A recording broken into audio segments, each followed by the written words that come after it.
one of my keys to victory is playing the keep away game, essentially, because like you mentioned, their offense is so explosive. I think they average over 500 yards per game. They're one of the most, I think they have actually the first in terms of yards per play. It's like 7.1, 7.2 yards per play.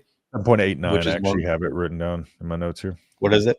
7.89 yards per play. Oh, it's even better than I thought. So this is a damn good offense. And what's unique about them is they have an incredibly good passing offense, but their rushing offense is just as good. And Lincoln Riley will try to establish the run. He's going, not even will, I think they will establish the run. If you think back to when he was at Oklahoma and Scott Frost went in there and had that played keep away, basically. We lost, I think it was like 17-13.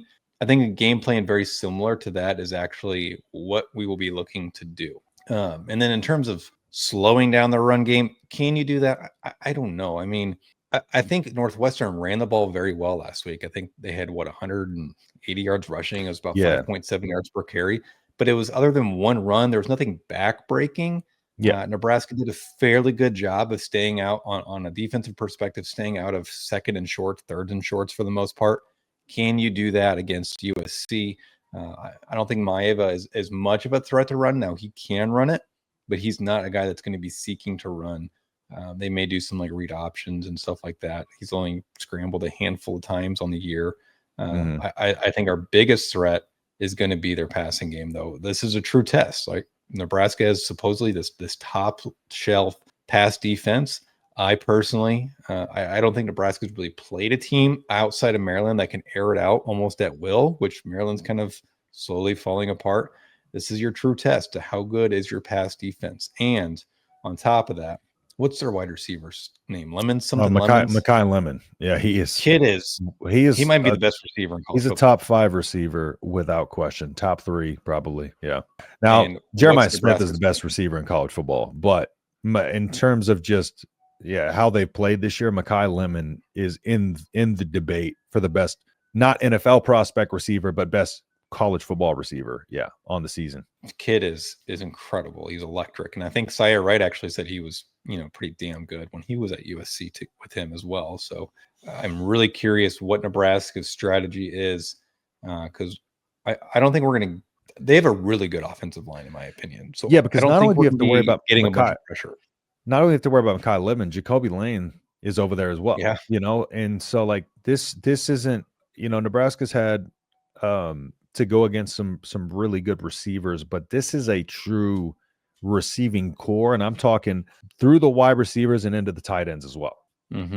And one thing too, like last week, Northwestern, they're running 3-by-1 sets and they're spreading you out and then running it. Here's the difference: they have no passing game. USC does. So Nebraska doesn't have to respect Northwestern's passing game when they're trying to stretch the field out like that.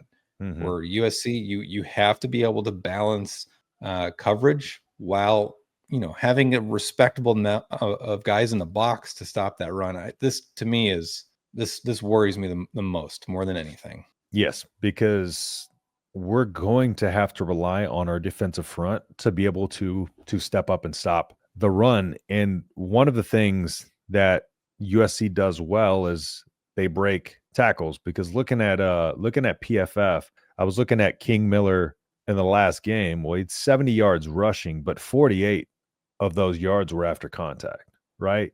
So like they had 90 yards rushing, and overall 69 of those yards came after contact. So Nebraska has in some games had some real tackling issues. Now, I feel like when Nebraska's defense is firing on all cylinders, they make tackles. But I feel like as soon as things start to go bad, then we kind of start throwing our arms at people and the tackling stops. In the Minnesota game, our tackling was terrible. And coming in that game, Minnesota was the team that was struggling with tackling.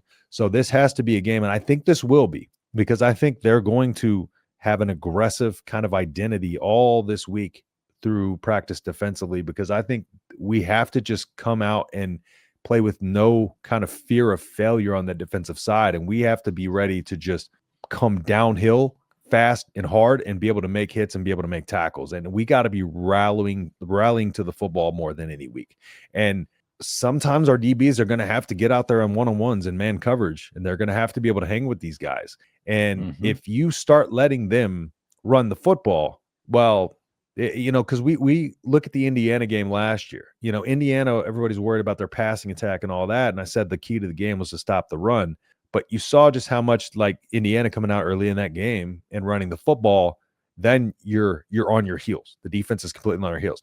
So to prevent from getting on the heels, they have to come out and set the tone quickly. And I think that starts with the defensive front. I think the defensive front can really, really kind of turn things around with a good performance this week, but that has to start early in the game, because if this offense gets you on your heels, it's going to be a long game.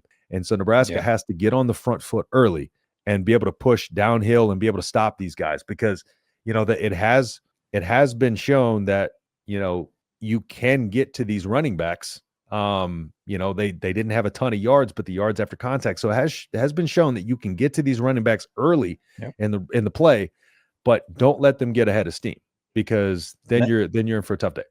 Yeah, and that's kind of been like the concern over the last few weeks. Was you see, especially last week with Northwestern, they averaged on the year like 4.8 yards after contact. And you saw that again last week, where even though Nebraska was tackling relatively well, they're still giving up those junk yards, those yards where you got 2 or 3 guys trying to bring him down. He still gets 2, 3, 4 yards after contact. But for me, I think this game comes down to the linebackers, because I think they're going to be stressed in ways they have not been stressed, not only in the run game, but getting their run fits, but in the passing game as well. I was looking up some stats on Jayden Maiava.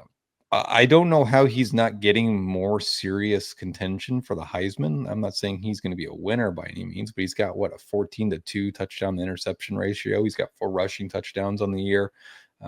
His completion percentage on deep balls is over 60% on the year. His passes in the middle between 0 and 12 yards is over 70% completion rate. That's why what I mean when this is going to be a real test for the linebackers, especially a guy like Jayden, who is typically our cover linebacker, where he's more advanced in the coverage than like a Dasan McCullough or Vincent Shavers, who is usually pretty decent in coverage. But I think that's going to be where we're tested the most.